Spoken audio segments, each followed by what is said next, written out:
All right, we're here with the offensive coordinator for the Troy Trojans, Kyle Smith.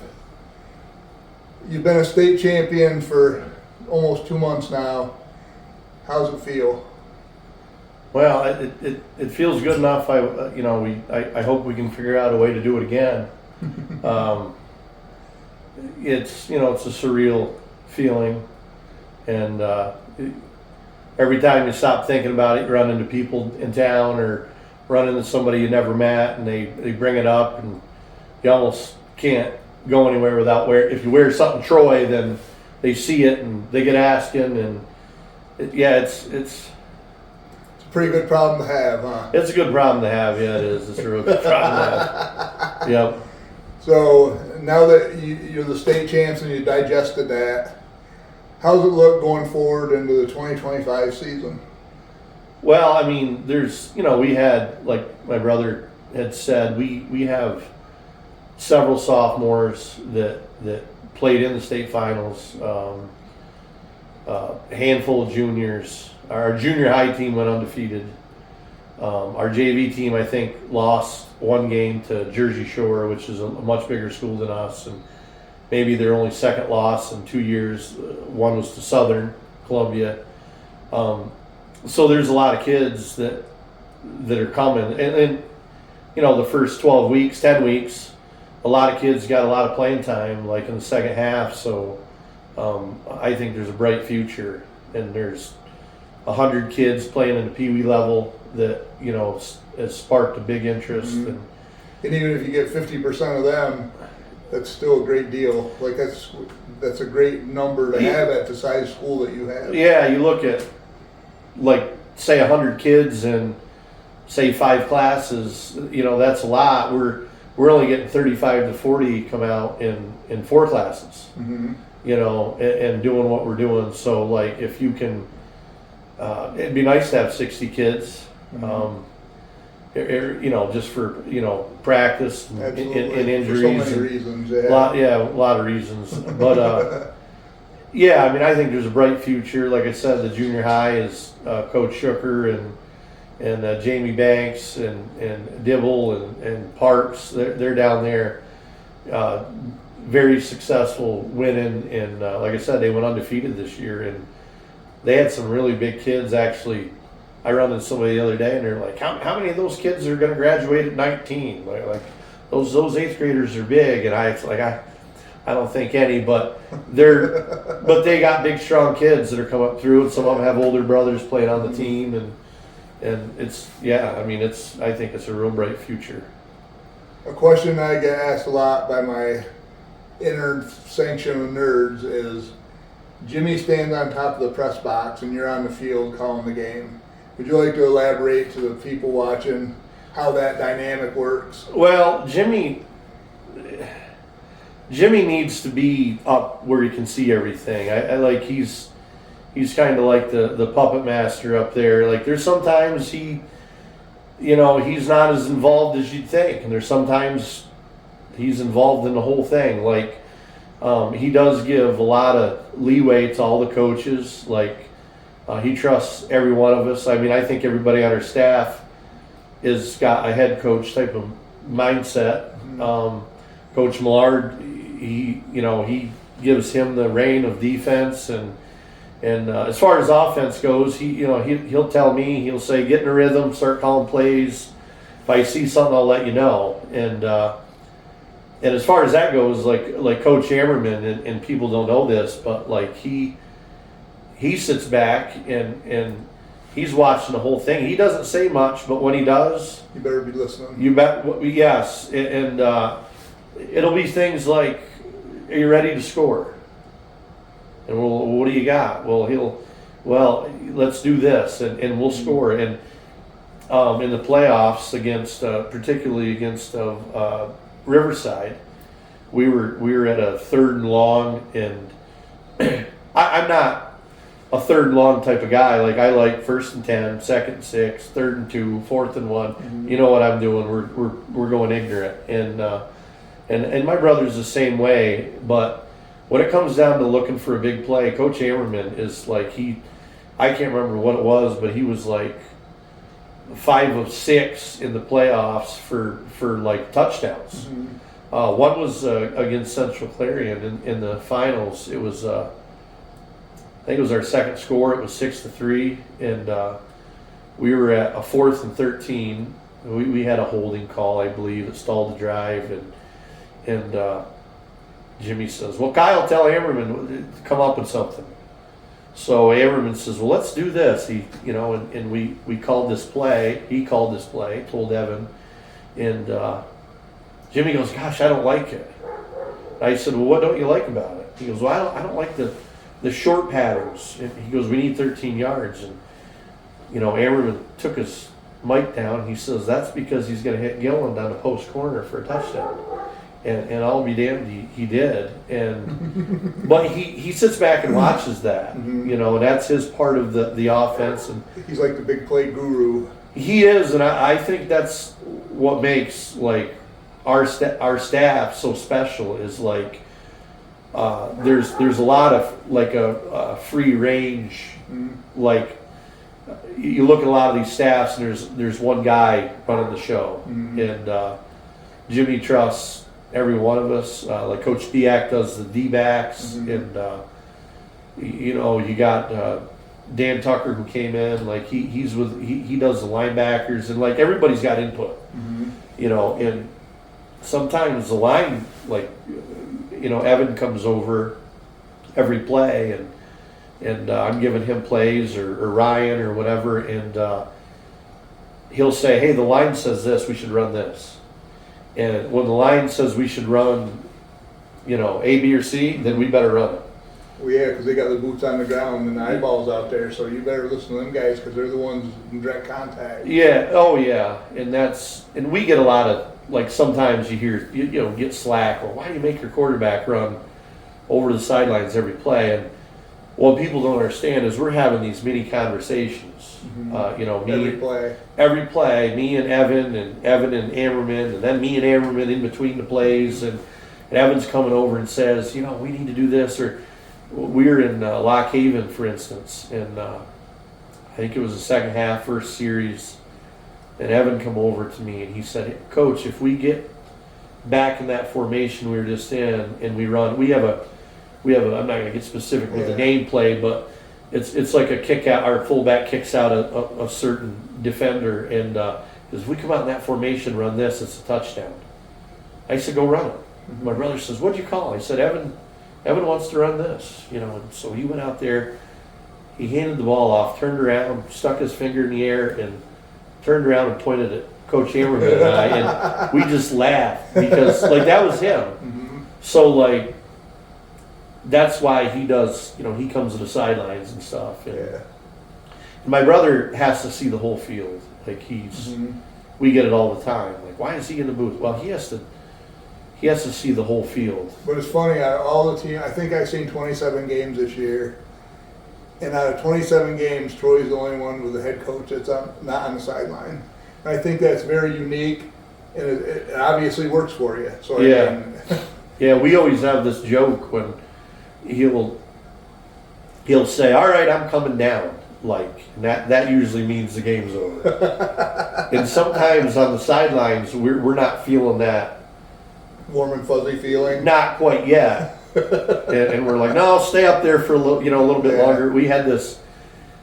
It was a nightmare over in Sayre about 10 years ago, and we were up pretty bad, and he decided to come down on the sidelines, and it was like a house of cards. Huh? Next thing you know, like we're in a war, and we're like, "Get back in the booth." Even the kids are like, "Tell your brother to get back in the booth." So he went back in the booth, but that's his place. Like he can sit there and watch the whole field, and there's very few coaches I think out there that would be able to do that because of their, I'm not going to say micromanagement skills, but their skills to be in control of stuff a little more than being up in the booth. Yeah, like he gives us free reign. Yeah, and like and you look at who's on our staff. Like Dan Tucker came in. He was a head coach at Hughesville, coached at Montoursville.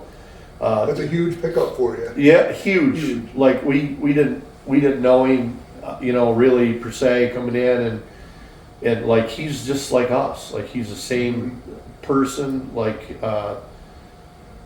loves everything we love. Like the outdoors. We can sit there and talk about things that don't even involve football really, and we have a lot in common. Every one of us.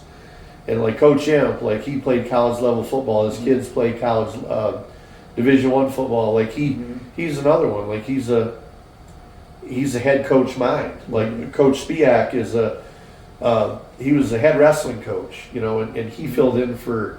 And this is the other thing that doesn't get brought up a lot. Like he filled in for Coach Wright, who now is at North Penn. Like Coach Wright was as big a part of what just happened. Yeah.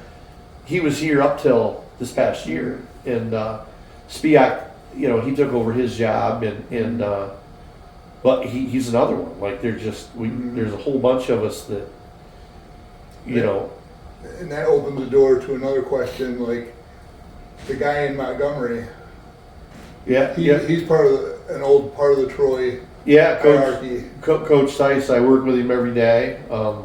He's doing a hell of a job in Montgomery.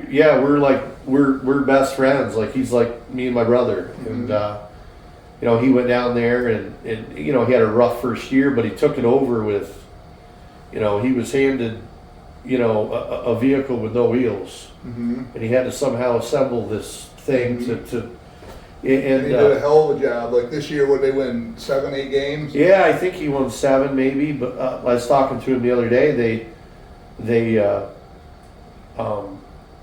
This is the first year I think in Montgomery history, they beat Canton and South Williamsport the same year. And if you go back, I think, I don't know the stats really, but it was like 2004 was the last time I think they beat South, and then 2016 was Canton, and they beat them the same year. And, you know, and I just hope they give him a chance to.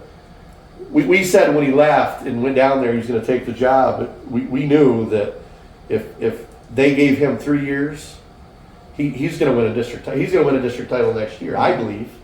I believe if they give him that shot. But it's that old school mentality, and it goes back to like everybody's roots. Like Coach Millard come from Canton, and like his coaches, and like. We all kind of believe in the same philosophy, and it's. But your philosophy kind of is old school with a sprinkle of modern day offense. And but that makes it so much fun to watch instead of a 3-yard and a cloud of dust. Now we're getting 3 yards, touchdown. Ready to throw it or run it a lot of times. Yeah, I mean, the modern day offense that we joke about it. I think just we're trying to sell home game tickets. Yeah, put butts in the seats. Yeah, put butts in the seats. Yeah, but I mean, when it comes down, you saw it in the state playoffs. I mean, it's so cold and it's 30-mile-an-hour winds. I mean, you've got to have a Division II to Division I arm to even throw through that weather. If you're not run football team first, so you don't run the ball first. That's you're not gonna win. No. Thinking of the state final game, like. Your big running back, Gilland. I couldn't believe that he didn't fumble on some of them carries because they were trying to tear him apart, and he's just a monster. Yeah. Like he didn't fumble once. Like, man, I really earned a lot of respect for that guy that day. Well, we had his father, Rob, is his dad. He helps out with us and.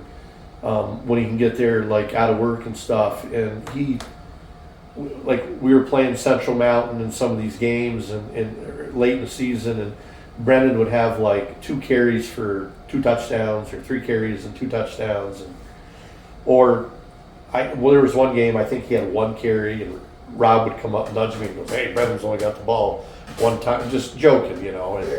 And I said his time's going to come. Like we knew. That there was going to come a time later in the season where we're going to have to lean on him, and he's just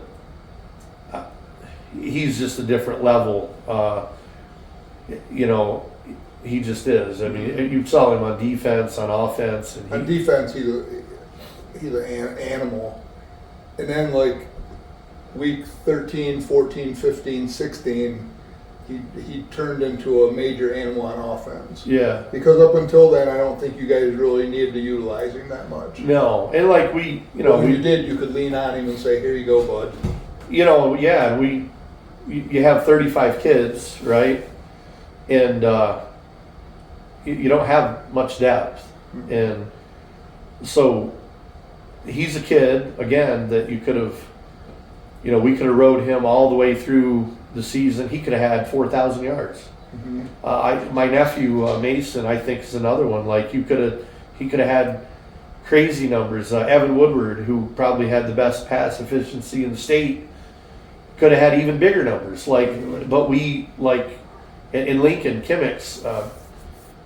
You look at Lincoln and imagine him on that team like we played in the finals, who they lived by throwing the ball. I mean, he'd have had 2,000 yards receiving, on a team like that. Absolutely. And so it is sometimes tough to I mean, you get going through the game and you're like, well, so-and-so hasn't touched the ball. Let's see what they got in the tank. Yeah. And the whole time the line's sitting there still grinding it out.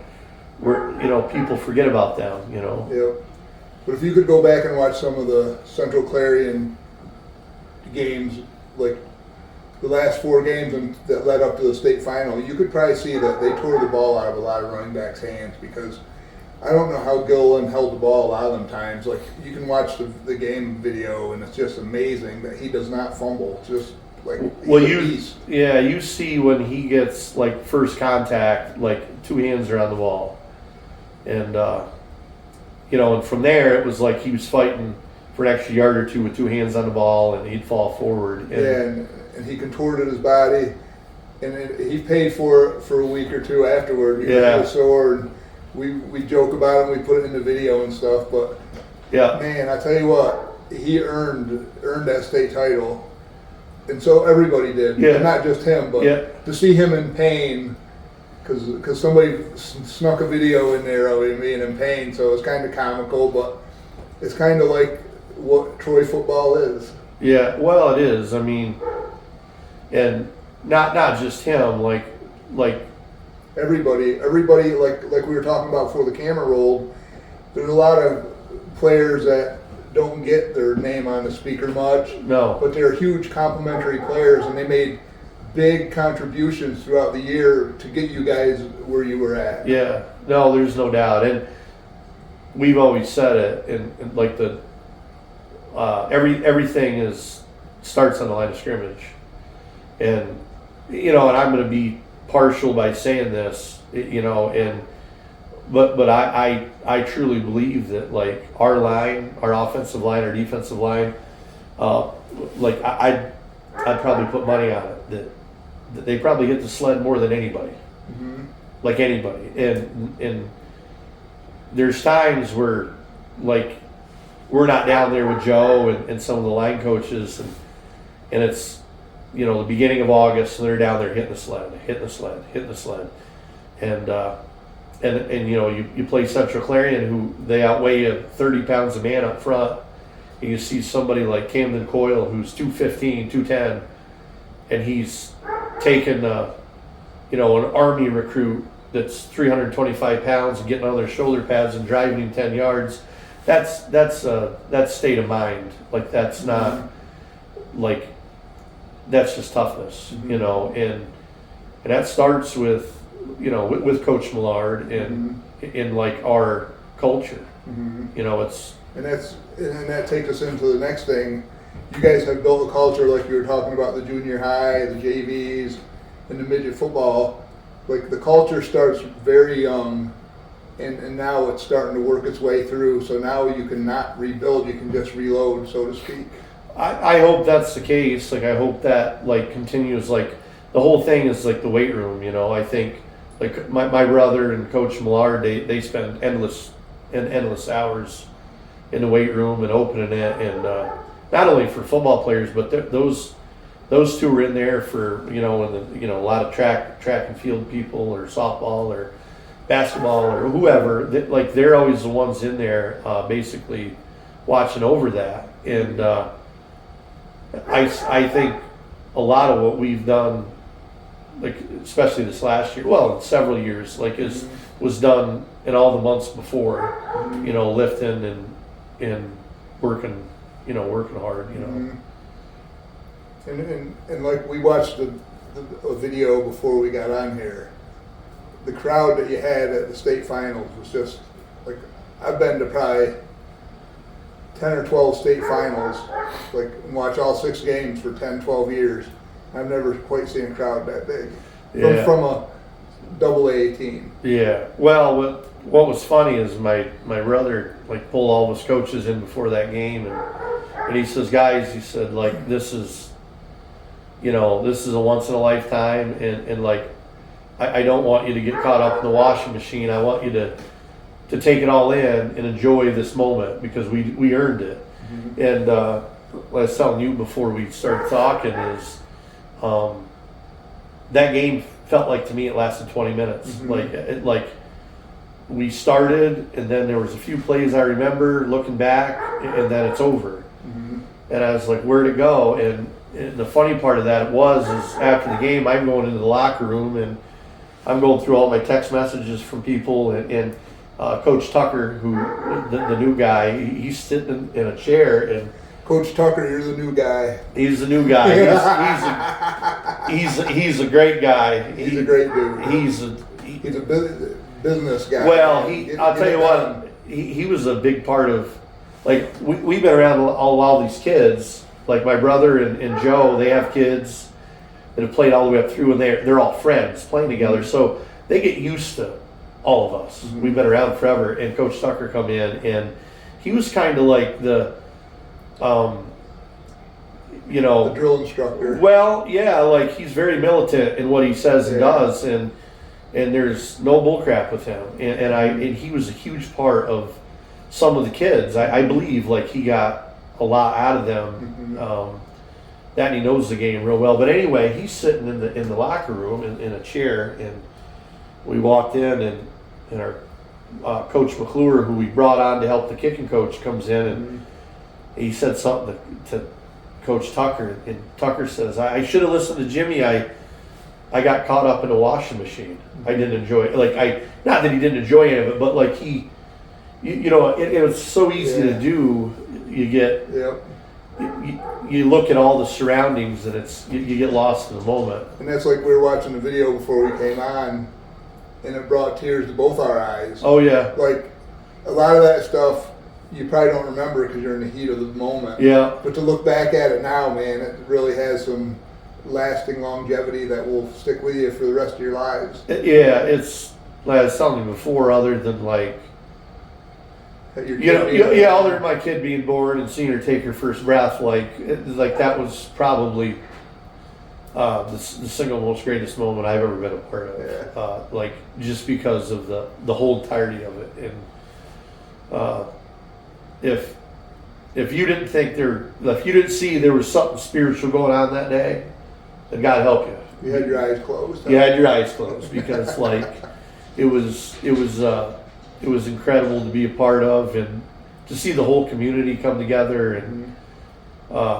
it really was. It was amazing. It was amazing. It definitely was. Yeah, and then and then people are still posting stuff like I told Raylan Palmer, Reed's mother, the other day. I said, you got to stop posting stuff. Like, she posts stuff, and every time she posts, it's something makes you cry. Yeah. Brings it back up, and it's good tears. Mm-hmm. Like you said earlier, like if you can make a grown man cry, it's doing its job. It's doing its job. Yeah. Yep. Now, like going forward into next year, we can't have a video without talking about Southern Columbia. Like they're the ones that kind of set the tone for District 4 to win state titles. So now you got one under your belt, and I'm sure they'll be back next year, and it'll be a battle again between Troy and Southern Columbia. Yeah, I mean, my brother and I and Joe, like we've talked about it, and I really think they'd have won it if we didn't beat them. And everybody, it's tough for people to wrap their heads around the fact that we scored 70 points on them, and well, what makes you think they'd have won it? Well, that was probably the best game Troy football's ever played, single-handedly. I mean, we had a fake punt, we had a pitch pass, we ran that back 2 kicks, we had a pick 6. Things Like that the whole game of everything came together in one game. Everything came together in one game, and yeah, I mean, let's face it. Like, there's still, like, even though we did what we did, like, I'm sure he's in Catawissa saying, He's in the laboratory with his pad and his pen going. Yeah, it's Troy. We need to figure this out. It's Troy, but the reality is it's for us. It's still Southern, and I think, like, I'm so proud and grateful to be a part of, like, all of us, the staff and everything, and the town, to be a part of the fact that we're even in conversation with them. Absolutely. And I mean, he's one of the winningest coaches in the country, and to think that, like, it's probably going to come down to us for the next, I don't know, like. You were David and they're Goliath, and you took them out. Yeah. I mean, I think what was so bittersweet about that was we'd all, and you don't know, but we'd all wondered if we'd have played the year before on not an Alperon. Yeah. You don't know. I mean, the whole thing with that is it's really not in those conditions. Now, Alperon was great all year this year, but at that very night, it was unsafe for everybody. Yeah, I mean, it was horrible. It was, even for his kids, and it I think played in their hand a little bit better than it did ours, because we were, I think, had potential to have big plays. And leading up to that game, like, that's all. My brother and I, we got in so many fights over talking about that game leading up to that. And I wouldn't even watch anybody. I'd sit there and watch all of Southern's film from last year, this year, and he'd say, well, why don't you try watching Central Mountain? Why don't you try watching Canton? And I was so, just stuck on Southern. And really, when you go back and look at the last 2 years before this year and watch the Troy film, and we have our options and stuff, and we're like one slip away, slipping in the mud, like, from being big plays. Yep. And it, I don't know, I think that it was pretty cool for, like, the seniors that graduated last year, because they've lived with it. That their season ended to them. Yep. And in the back of their head, they're saying, what might have been. Yeah, nobody knows. Yep. But I think, like moving forward, like, you get at that level of a game, I mean, they're not making the pros or the college, playoffs being played on a grass field that's been rained on for 3 days. And that's for good reason. Yes, for good reason. And the number one thing is because it's not entertaining to the millions of people watching on TV and the 80,000 in the stadium. But above all, I think more or less from the NCAA standpoint and the NFL, it's a safety thing. Yeah. It'd be number one. But Southern's definitely he's done unbelievable things. Like, we're on a bus ride home from that game, and we're sitting here talking about, like, how do we got to do this again? Like, what do we got to do it again? And then I don't know if it was my brother or Joe says, can you believe that, like, Southern's been there 21 times or 23? I don't know what it is, but some crazy amount. Oh yeah, I can't even believe it. Single, they were single, now they're double. Yeah. But just that amount of times to be at the state final is just mind-boggling for any state anywhere in the world. It is. It is, and he's got a great staff, and his defensive coach has been there longer than he actually has been, and they've that's been their staple, I think, for a long time, is stopping people. Yep. But we have a lot of respect for him, Coach Roth, and everything he's done, and I think he was probably. My brother was telling me he was getting messages from him, and Coach Roth wanted the state title to be in District 4 for sure, and I think that's a cool thing. I don't know, it's eight straight years now or something like that. Yeah. Yep, absolutely. It's just what has conspired in District 4 over the last 8 years has just been mind-boggling. Yeah. No one could have ever seen that coming. No. And then to lose to you guys and you guys win the state title, I mean, it sucks not winning another state title, but that's the second best thing there is, you know. Yeah. I mean, I'm sure. I don't know. I mean, that was, I think, probably not like a fun night for him that night with like the, you know, we're trying to like play in a facility to house everybody, and really over there, really didn't either, you know. Yeah. And Tawanda had a home district game. We couldn't play there. Yep. So it's like, it's tough, you know, being able to make everybody happy, like in that way, you know. Yeah. Yep. So. But it all worked out in the end this year. So. Yeah. Yes, it did. Yeah, it did. It's definitely a fun ride, and I'm grateful to be a part of it. And like all the kids, like you look at all these kids, and they're some of the best kids that I've ever coached, and they're all on one team, you know. And it's a cool thing for sure. Yeah. Is there anything you'd like to say to the fans that are watching? No, I mean, not really. Just, I mean, thanks for the support. Yeah. I mean, yeah, thanks for the support. But like, I don't. There's, you know, we're gonna keep working. You know, I think, and you know, I don't like to say that, like, if this was a once in a lifetime thing. I hope it just is a reoccurring thing. But yeah, I mean, the support was incredible, and moving forward, like, you know, you run into people. I run into people like once a week that, I know your brother, or I know Coach Millard, and they took care of my wife, or took care of my brother, or took care, and you know, we were watching the game, and like, so they've made a huge impact, especially my brother and Joe, like on the community and like the surrounding communities, on like with their job and taking care of people. And for anybody that's watching that doesn't know, Joe and Jim are home health nurses. They're RNs, so they get to get around the country and take care of a lot of different people, and that's what he's referring to. So. Yeah, and so like I think they had the elderly crowd like really push. You know what I mean? Yeah, it was kind of cool to see all that, because you know I saw a guy at the feed mill, and he's like, "Are you Jimmy?" And I'm like, "No, I'm not Jimmy." Wow.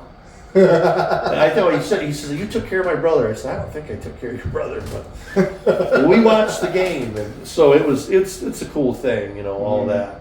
But it was a fun ride for sure, and I, like, my brothers thanked you, and I'm sure Coach Millard, but like Pennsylvania Football News has done an incredible job, you know, basically highlighting our kids and getting them recognized. We had, I don't even know how many all-state kids, like and it never eight or so. And it never happened, and I believe that also, like, you know, in years past, you know, when you're going and playing in Southern Columbia or Mount Carmel, and the only kids that are getting recognized, because it's a political thing, is those kids. Our kids go and beat, and we're up here in this little area, little town, little league, and we don't believe that, you know, we can compete. And you guys have kind of come in and gave you the same coverage that everybody in the state gets, or should get. And we found out that those kids, those bigger schools, like even we played Dover, like, they're just humans. Put their pants on one leg at a time. Yeah, they're humans, and if you believe you can do it, you'll do it, and that's all it is. And a big part of that is, like, again, is you guys giving us the publicity, and get recognized. Like, it's a cool thing, and I hope it makes our league better. Like, I hope it gives, you know, other teams the thought that, you know, hey, we want to do that, and it makes everybody around us better. Absolutely. Like, I was at the Towanda football banquet on Thursday night, and Jamie Wecker, the head coach at Towanda, said the same thing about PA football news and the coverage, and it gets everybody exposure. Which before, what'd you do? Get a line or two in the paper? Yeah. Or maybe like 20, 30 seconds on the news, and that was it. This platform gives you a chance to sit, and we can chat for 45 minutes, an hour, and the people that are watching get to know who you are. Yep. And all the different coaches, like Joe Millard, Jimmy Smith, Wecker, Yep. all the coaches up here. And I try to get everybody equally, so everybody gets coverage. Yep. Because for so many years, we never had that here. Yeah. And it's huge. It's bigger than you even know. And I appreciate you saying that for PA football news, because it's nice to know that we make a difference and people are seeing what we're doing. yeah, and we have kids, and I really believe that, and kids coming that they have an opportunity to play at the next level, and they're never going to get that chance without, us being exposed. Like, we're just geographically in the wrong area. Yep. For James Franklin's not going to come to Troy and look at, a Brendan Gillen. Yeah. But if Brendan Gillen went to a camp and did all the physical fitness tests, Mm-hmm. and lifted and ran and got tested, he'd probably scratch his head and say, "Where'd this kid come from?" Yeah. And so, it is important, it is. And And like you said, you guys are kind of exiled up here in Northeast PA, right next to the New York border, and it's not like a football mecca, in case nobody knew that, but it's starting to be though. I hope so. I hope it stays that way, and I hope we keep getting support. And that's the other thing, like the local businesses, and like Vinny and Leona Meat Plant, and Building 9, all these people that they're just forking out, and every other day there's a meal, kids are getting fed, it's crazy. And that brings up what is it, Wednesday night steak night for the linemen? Thursday night. Yeah, Thursday night. Yeah. These guys are eating steak for 16 weeks, right? 16 weeks. 17 weeks. Yeah. Yep. These guys buy them the best steaks that Leona Meat has, and they make these steaks every week on Thursday night, and they can go ahead and tell them what the deal is. Yeah, for years, we've looked at the specialists, the quarterbacks, running backs, receivers. They get recognized, and their names are in the paper, and these linemen, and people that don't really see it firsthand, like we do as coaches. I'm looking down there, and Coach Millard, I'm telling you, it's not fun to be a lineman at Troy.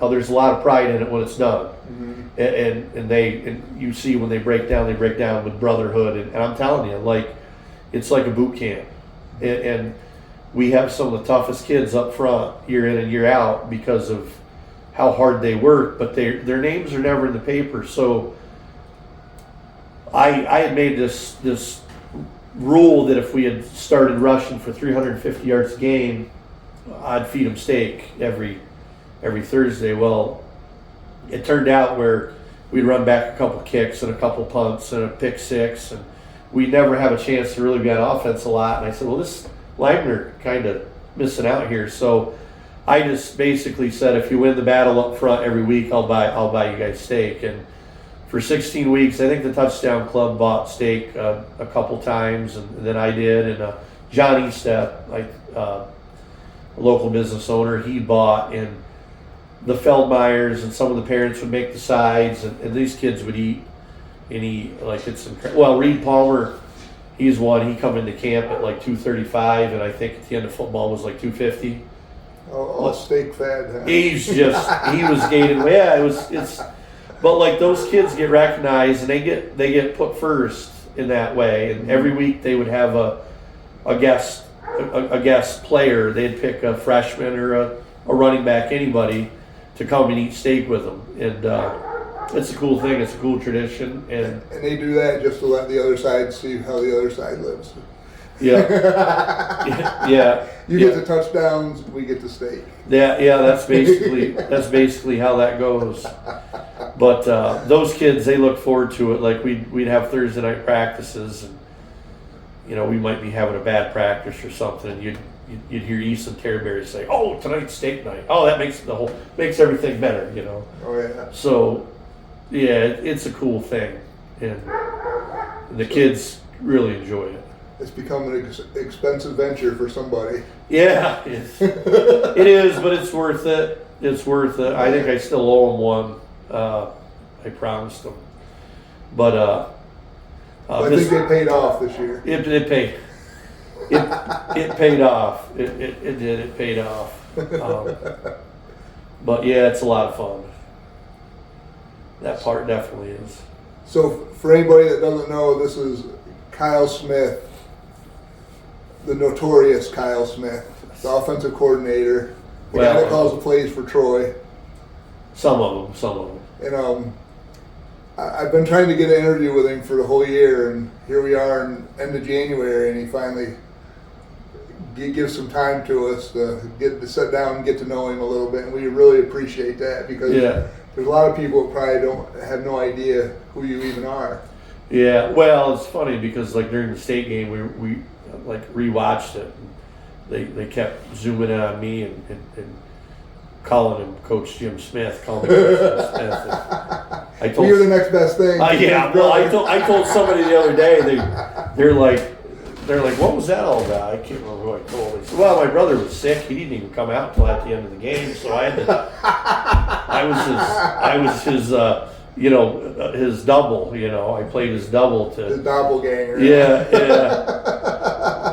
But yeah, that was a fun time, fun game, and again, thanks for all the coverage and especially for these kids, because that's what it's about, really. Yep. And it was great when I did the lineman interview. Yep. It was great to have them all sit there and see their personalities, and they're just a bunch of funny guys.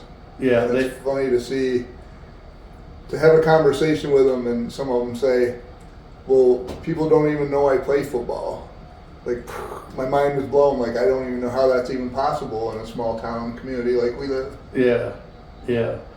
They're a good group of kids, and we've been fortunate enough that like a lot of those linemen will carry over. Like we have, I think 3 or 4. They're going to be back next year, and they're gonna go take a couple under their wing that are coming up, and it's just going to be the same brotherhood, just a couple new kids, New faces, Yeah, just a couple new wolves in the pack is really what it is, and that's what's been really cool about it is there's been some, a lot of kids coming back every year. Yeah. So, and that's what makes high school football, for any of us high school football nerds that love the game so much, because after game 16, we take the chalkboard and we wipe it clean, and then we start over. Yeah. And that's what makes it so great.